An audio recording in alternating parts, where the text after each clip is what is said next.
Assalamualaikum Sobat Football United, ringan amatiran ala gua.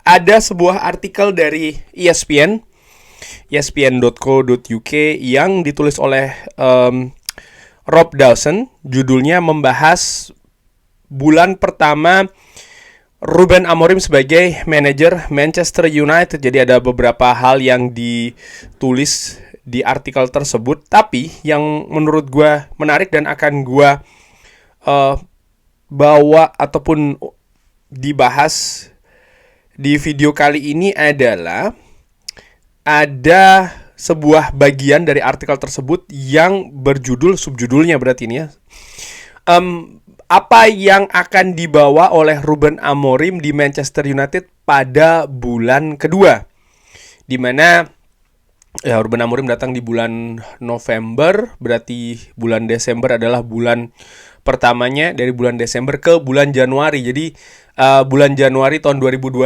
ini akan seperti apa yang akan dibawa ya oleh Ruben Amorim. Menarik, akan gue artikan dulu seperti biasa. Jadi keluarga dari Ruben Amorim ini akan pindah ke Manchester di bulan Januari setelah dua anaknya yang masih kecil menyelesaikan tahun pertamanya di sekolah, di kalender sekolah. Saat ini Ruben Amorim ini tinggal di hotel. Dia masih mencari rumah di area. Ini menurut gue hal yang juga sangat penting. Bagaimana ketika manajer ataupun pelatih ini bisa settle di Manchester. Dan ini bukan hanya Ruben Amorim sih. Menurut gue staf kepelatihannya juga iya. Kenapa?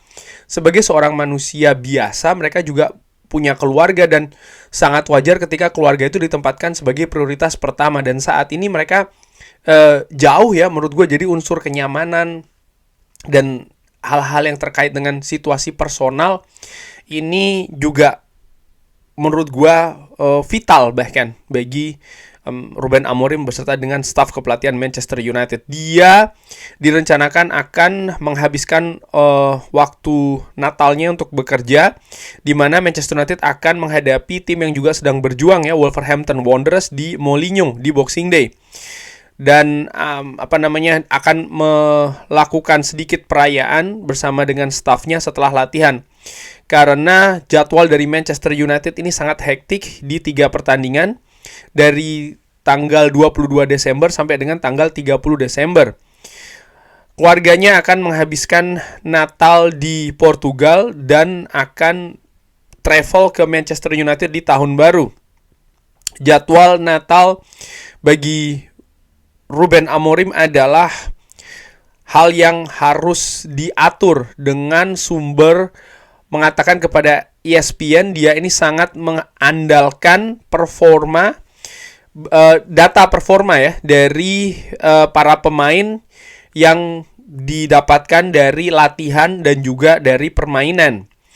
Para pemain yang mendekati zona merah ini akan diistirahatkan untuk menghindari cedera. Ruben Amorim ini sangat-sangat tahu terkait dengan masalah cedera yang berperan sangat banyak di penurunan Erik ten Hag. Ya, absennya Lisandro Martinez, Luke Shaw dan juga Tyrell Malacia ini dinilai merupakan bagian penting dari penurunan permainan di situasi Erik ten Hag. Dan Ruben Amorim ini sangat ingin untuk mencegah ya itu berulang kembali. Menit latihan di atas lapangan latihan dan juga menit bermain ini sangat diatur dengan hati-hati. Ruben Amorim juga meminta skuadnya untuk mulai lari lebih lama ya di musim, dan ini merupakan tugas yang sangat sulit khususnya ketika level kebugaran di pre-season diatur oleh manajer sebelumnya. Mantan bos Manchester United Ole Gunnar Solskjaer ini bekerja untuk meningkatkan kebugaran dari para pemainnya setelah dia mengambil alih dari Jose Mourinho di bulan Desember 2018. Pada awalnya ini bagus ya, bagaimana Manchester United memenangkan 14 dari 17 pertandingan pertama di bawah manajer asal Norwegia. Tapi setelahnya ada penurunan di bulan Maret. Manchester United hanya memenangkan 2 dari 12 pertandingan terakhir. Dengan para pemain ini disebutkan burnout ya. Dan ini merupakan faktor terbesar di penurunan tersebut. Jadi para pemain ini situasi fisiknya burnout. Burnout itu apa ya? Ya, sudah sampai pada puncak lalu mengalami penurunan. Sumber mengatakan kepada ESPN dari data ketika Manchester United kalah 2-0 menghadapi Manchester City di Old Trafford menunjukkan bahwa sisi atau tim dari Pep Guardiola ini lebih fit daripada Manchester United, dan ini merupakan skenario yang Ruben Amorim ingin hindari. Mantan klub Ruben Amorim, Sporting CP, ini merupakan salah satu klub terbesar di Portugal, tapi dia ini juga sangat ingin ya dengan ukuran Manchester United untuk memperhatikan hal-hal yang datang dengan hal tersebut. Oke.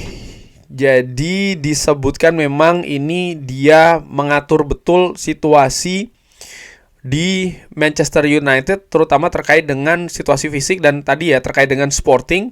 Ya, klub ini memiliki daya atau para pemainnya memiliki angka data daya lari yang sangat tinggi sekali, bukan hanya di Portugal tapi juga di Eropa, dan ini tentu saja terkait juga dengan kondisi fisik di mana hal tersebut menjadi masalah di Manchester United, keadaan fisik. Karena gue pernah katakan juga di channel ini bahwa situasi fisik ini ya, kesiapan fisik, kebugaran dan lain-lain ini sering menjadi hal yang disiapkan di pre-season, bukan setelah musim berjalan.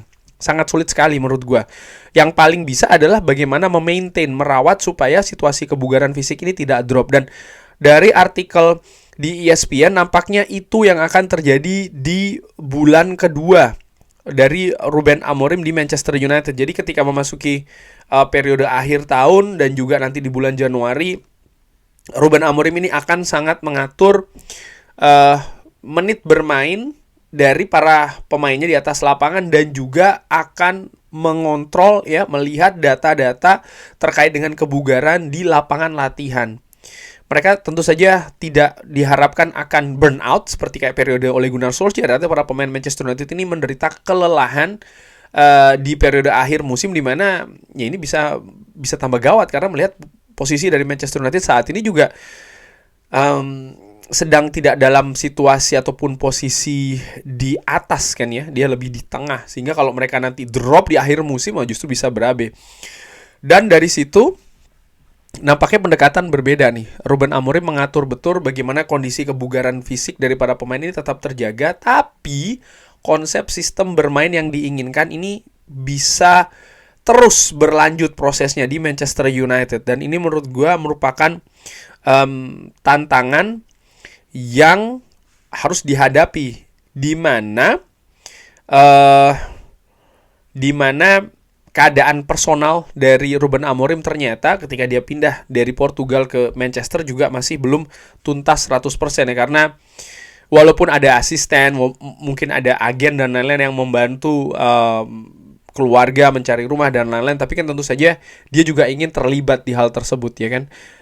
Dan ini menurut gue juga akan dihadapi oleh Ruben Amorim secara personal, dan gue perkirakan juga mungkin staf kepelatihannya pun juga seperti itu, terutama nanti di periode awal-awal bulan Januari, terutama ketika mereka ini baru pindah. Jadi secara personal dan juga secara profesional, bulan kedua ini juga masih menjadi bulan yang mungkin menurut gue juga lebih penting lagi, karena di bulan pertama pengenalan mengenai sistem permainan ya. Ruben Amorim juga sudah melihat para pemainnya selama sebulan, mengakses, menganalisa, sudah bukan lagi dalam tahap awal. Dan gue harapkan pun juga Ruben Amorim tidak lagi terlalu banyak mengganti-ganti, masih rotasi iya, mencoba pemain ini dan itu iya, tapi dengan konsep skema yang jauh lebih jelas menurut gue, yang ingin dimainkan di atas lapangan. Dan mudah-mudahan dengan hal tersebut maka hasil yang lebih positif pun juga bisa didapatkan. Karena secara garis besar gue sering katakan, dan gue pun juga masih berpikiran bahwa musim ini adalah musim persiapan untuk musim depan. dengan Ruben Amorim yang didatangkan tengah musim ya, mungkin juga bursa transfer di bulan Januari tidak akan terlalu aktif, ada kemungkinan seperti itu. Tapi bukan berarti terus maka Manchester United dari sisi hasil dikesampingkan. Artinya benar-benar hanya sebagai uji coba nih dari bulan Desember, saat itu 2 bulan Desember, Januari, Februari, Maret, April, Mei, 6 bulan seperti itu saja. Gua harapkan nggak begitu ya. Tapi juga ada tahapan proses. Oke, di bulan pertama masih adaptasi. Bulan kedua mungkin ada lagi pendekatan yang berbeda. Yang ya kerangka lebih jelas, baik itu kerangka komposisi pemain, formasi, mana pemain yang bisa ikut dalam sistem ini, mana pemain yang harus digenjot, ditingkatkan lagi, atau pemain yang memang sudah oke, ini akan dilepas. Itu menurut gue mudah-mudahan sudah semakin nyata. Belum jelas, konkret, nggak apa-apa, tapi semakin nyata.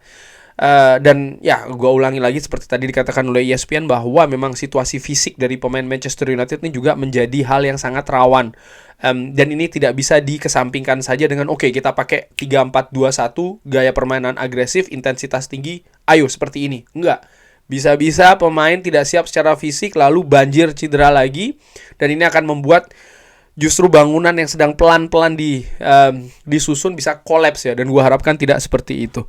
Kurang lebih seperti itu Sobat Football United terkait dengan artikel dari ESPN.co.uk yang membahas kira-kira di bulan kedua Ruben Amorim berada di Manchester United akan seperti apa. Bagaimana menurut Sobat Football United? Seperti biasa silahkan drop di kolom komen. Terima kasih sudah menyaksikan. Jangan lupa like, sholat, dan juga subscribe. Wassalamualaikum warahmatullahi wabarakatuh. Thank you.